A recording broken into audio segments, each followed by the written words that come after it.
Remove her. Now. The words cracked through the grand ballroom like a gunshot.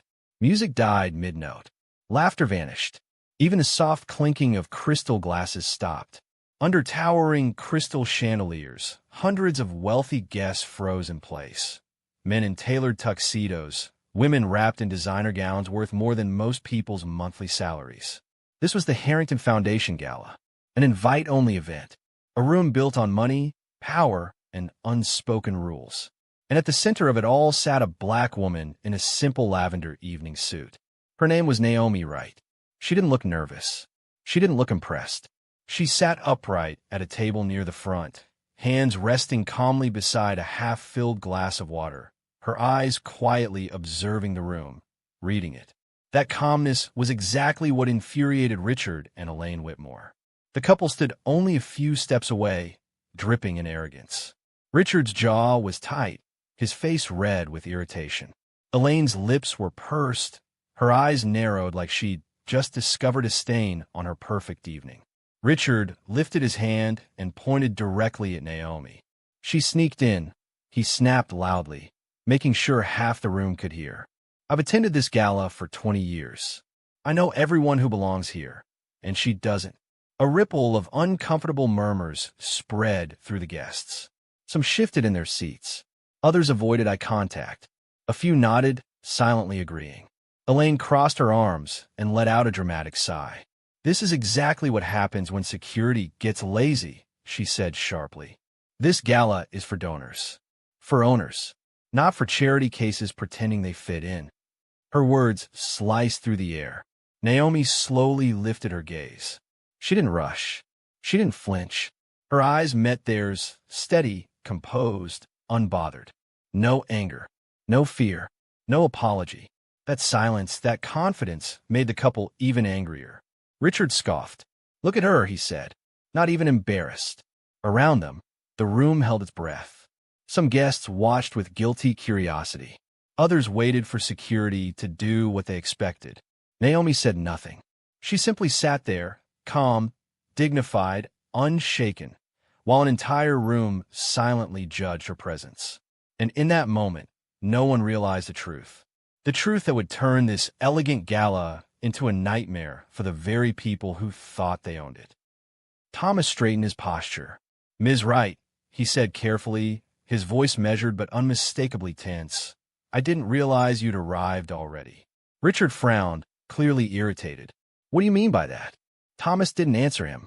Instead, he turned toward the microphone stand near the stage, adjusting his jacket as if trying to regain control of a moment that was rapidly slipping away. Ladies and gentlemen, he said, his voice slightly shaking, may I have your attention? The crowd leaned in instantly.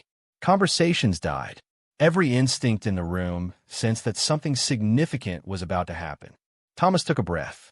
I would like to formally welcome Naomi Wright, he said, pausing just long enough for the name to sink in, the primary owner of this building, the largest donor to the Harrington Foundation, and the woman whose company funded tonight's gala. The reaction was immediate. Gasps rippled across the ballroom like a sudden wind. Several guests straightened in their chairs. Others exchanged shocked glances. A woman near the back covered her mouth. Elaine's face drained of color so quickly it was as if someone had pulled the life out of her. Her confident posture collapsed, shoulders sagging under the weight of realization. Richard's smirk vanished. His mouth opened slightly, but no words came out. Naomi stood slowly, not triumphantly, not angrily, just calmly. Her movements were unhurried, controlled, dignified. The room watched her rise as if gravity itself had shifted. For the first time all evening, she had everyone's full attention. This ballroom, Thomas continued, his voice now steady but heavy, was renovated using Ms. Wright's investment. The foundation operates almost entirely through her endowment. Without her support, he paused. None of us would be here tonight. Dead silence fell over the room. Not a cough, not a whisper. Richard swallowed hard. His voice came out thin and shaky. That's impossible. Naomi finally spoke. I don't usually attend events like this, she said calmly, her tone quiet but unmistakably firm. I prefer to stay behind the scenes. Let the work speak for itself. She glanced around the room, her eyes scanning the guests. Some embarrassed, some ashamed, some suddenly eager to be invisible. But tonight, she continued, I wanted to see something for myself. Her gaze returned to Richard and Elaine. I wanted to see how my generosity was being represented, how people were treated when they walked into rooms I helped build. She took a small step forward. And now, she said softly, I know. Elaine's voice trembled as she tried to speak. Ms. Wright, please, we didn't. Naomi raised her hand, stopping her instantly. No, Naomi said. You did. She turned slightly toward Thomas. How many others have been questioned here tonight? How many were made to feel like they didn't belong because they didn't look familiar enough? Thomas lowered his eyes. He didn't need to answer. Naomi faced the crowd once more. Discrimination doesn't always announce itself, she said. Sometimes it smiles. Sometimes it wears expensive clothes. Sometimes it assumes ownership of spaces it never built. The words hit harder than shouting ever could. Richard tried to recover, straightening his jacket. This is a misunderstanding. Surely we can discuss this privately. Naomi met his eyes without blinking. No, she said simply. This happened publicly. It will end publicly. Thomas cleared his throat. Effective immediately, he announced. Richard and Elaine Whitmore are removed from the board of the Harrington Foundation. Shock erupted in murmurs. Security stepped forward, not toward Naomi, but toward the Whitmores.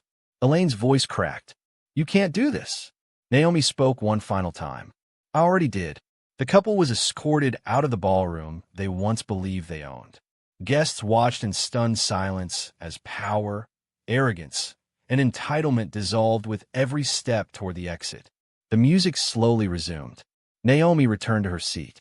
No applause followed, only respect. And in that moment, everyone in the room understood a truth they would never forget. Real power doesn't demand recognition. It waits. And when revealed, it changes everything. Thomas straightened his posture. Ms. Wright, he said carefully, choosing each word as if it might explode, I didn't realize you'd arrived already. Richard frowned, irritation flickering across his face. What do you mean? Thomas didn't answer him. Instead, he turned slowly toward the microphone stand near the stage, his movements deliberate, controlled, like a man bracing for impact. Ladies and gentlemen, he said, his voice slightly shaking despite his attempt at authority, may I have your attention? The room obeyed instantly. Hundreds of faces turned toward him. Conversations vanished. Even the servers paused mid-step.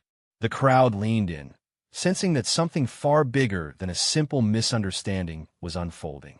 Thomas inhaled deeply. I would like to formally welcome Naomi Wright, he said, letting the name hang in the air, the primary owner of this building, the largest donor to the Harrington Foundation, and the woman whose company funded tonight's gala. The reaction was immediate and unmistakable. Gasps rippled across the ballroom like a wave crashing through glass. A woman near the front dropped her fork. A man in a navy tuxedo whispered, "No way," under his breath. Elaine's face drained of color as if all the blood had been pulled from it at once. Her confident posture faltered, shoulders tightening as panic crept into her eyes. Richard's smile collapsed completely. His jaw slackened.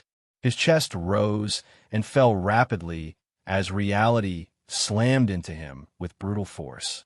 Naomi stood slowly, not dramatically, not defiantly, calmly. Every movement was measured, unhurried. The room followed her rise, as though gravity itself had shifted in her direction. The woman they had dismissed moments earlier now commanded the entire space without saying a word.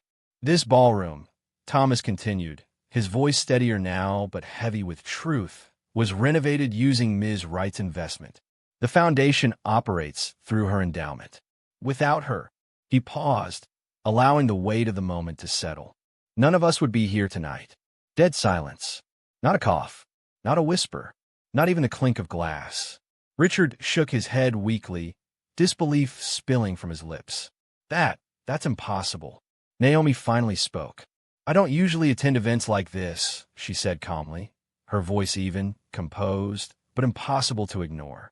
I prefer to work quietly. to let results speak instead of titles.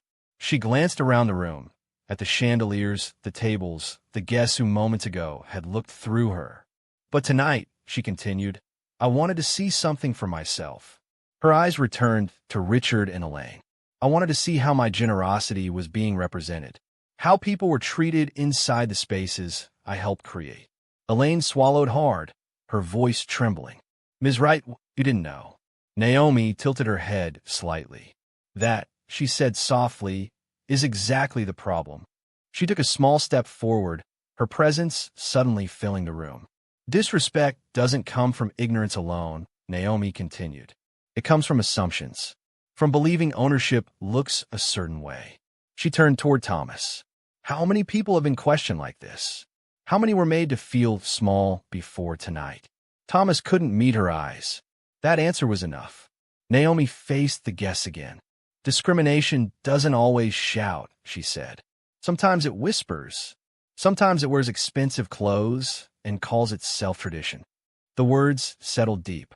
Richard tried desperately to regain control, straightening his jacket. Surely this can be discussed privately. Naomi looked at him steadily. No, she said. This happened publicly. It will be resolved publicly. Thomas stepped forward. Effective immediately, he announced, his voice firm. Richard and Elaine Whitmore are removed from the board of the Harrington Foundation. A stunned murmur swept the room. Security moved in, not toward Naomi, but toward the Whitmores. Elaine's voice cracked. You can't do this. Naomi met her gaze. I already did. The couple was escorted out, their power evaporating with every step toward the exit. Guests watched in silence as entitlement left the room under escort. The music slowly resumed. Naomi returned to her seat. No applause followed, only understanding. And in that moment, everyone realized the truth. Real power never needs to announce itself. It waits, and when revealed, it changes everything. Elaine's voice trembled. Ms. Wright, we didn't know. Naomi nodded once. Calm, controlled. Exactly. That single word landed heavier than any accusation. She turned slowly toward Thomas. How many people I may have been made to feel unwelcome here? She asked. Not because they broke a rule, but because they didn't fit an image. Thomas swallowed hard. His mouth opened, but no answer came. His silence spoke louder than any confession. Richard forced a laugh, stiff and desperate. Now let's not overreact, he said quickly. This is a misunderstanding. Surely we can discuss this privately and clear everything up.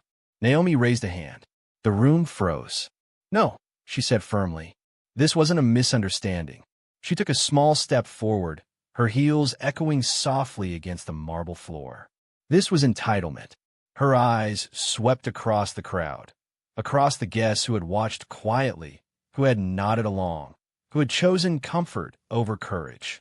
Discrimination doesn't always shout, Naomi continued, her voice steady but unyielding. Sometimes it smiles. Sometimes it laughs politely. Sometimes it wears designer clothes and whispers in elegant rooms like this one. The words cut deep. Several guests shifted uncomfortably. A woman lowered her gaze. A man cleared his throat and looked away. No one spoke. Security stepped closer, not toward Naomi, but toward Richard and Elaine. The message was unmistakable. Thomas cleared his throat, his voice trembling despite his authority. Effective immediately, he announced, Richard and Elaine Whitmore are no longer board members of the Harrington Foundation. Shock erupted across the ballroom. Elaine grabbed Richard's arm. You can't do this, she cried, panic replacing arrogance. After everything we've done, Naomi met her eyes, unblinking. I already did. The security officers gently but firmly guided the couple toward the exit. As they walked, whispers followed them like shadows. The same guests who had once nodded in agreement now stared in silence, some ashamed, others stunned, all suddenly aware of how quickly power could disappear. Richard avoided eye contact. Elaine's heels clicked faster with each step, her perfect evening unraveling before everyone who once admired her. When the doors closed behind them, the ballroom remained silent. Naomi stood still for a moment, absorbing the weight of the room. She didn't smile. She didn't celebrate. She simply breathed. Then she turned back to Thomas. This foundation exists to uplift, she said. Not to judge, not to exclude. If it forgets that again, I won't be so patient. Thomas nodded immediately. Understood. Naomi faced the crowd one final time. I didn't come here to embarrass anyone, she said. I came to observe. And tonight showed me something important. She paused. True character reveals itself when you think no one important is watching. The words lingered. Slowly, cautiously, the room began to applaud. Not the loud, celebratory kind, but something deeper. Respect. The music resumed quietly. Conversations restarted, but they were different now. Softer, more thoughtful. The illusion of untouchable status had cracked. Naomi returned to her seat near the front. She picked up her glass of water and took a single sip, as composed as when the night began. Around her, people looked at her differently now, not with suspicion or judgment, but with recognition. The next morning, headlines flooded social media. Arrogant gala guests removed after targeting unknown woman, who turned out to own everything. The Whitmores vanished from elite circles almost overnight. Board positions disappeared. Invitations stopped arriving. And Naomi Wright? She continued doing exactly what she always had. Building quietly, giving generously, watching carefully. Because real power doesn't announce itself. It waits. And when the moment comes, it speaks for itself. The music slowly resumed. Not loudly, not confidently, as if the room itself needed a moment to recover. Naomi returned to her seat near the front of the ballroom. She moved with the same calm grace she had carried all evening, unrushed, unbothered. She did not smile. She did not celebrate. There was nothing to celebrate. Around her, guests shifted uncomfortably, suddenly aware of how close they had come to being on the wrong side of history. Conversations restarted in hushed tones. Laughter felt forced. The illusion of effortless elegance had cracked. A woman from a nearby table approached Naomi cautiously, her voice low. Ms. Wright, I'm truly sorry for what happened tonight. Naomi looked up at her and nodded politely. Thank you, she said simply. No lecture, no resentment, just dignity. As the evening continued, more guests offered quiet apologies. Some avoided her eyes altogether, unsure of what to say now that assumptions had consequences. Later that night, Thomas stepped to the microphone once more. Before we conclude, he said, Ms. Wright would like to say a few words. The room went silent again. Naomi stood. This foundation will continue, she said, her voice steady, grounded, powerful without being loud. But starting tonight, it will reflect dignity, inclusion, and respect. She paused, because wealth without humanity is worthless. The words landed. Then the applause began. Not the polite clapping reserved for formal speeches. Not the rehearsed applause of obligation. Real applause. The kind that rises from understanding. The kind that acknowledges truth. The chandeliers shimmered above a room forever changed. The next morning, headlines exploded across social media and news outlets. Arrogant couple humiliated at Gala. Didn't know she owned everything. Comment sections flooded with reactions. Support. Reflection. Debate. Richard and Elaine Whitmore vanished from society's circles almost overnight. Board positions dissolved. Invitations stopped arriving. Their names became cautionary tales whispered at events they would never attend again. And Naomi? She remained exactly who she had been before she ever walked into that ballroom. Powerful, quiet, unshaken. She didn't need to announce who she was. Because true power never demands recognition. It simply exists. And when revealed, it speaks for itself.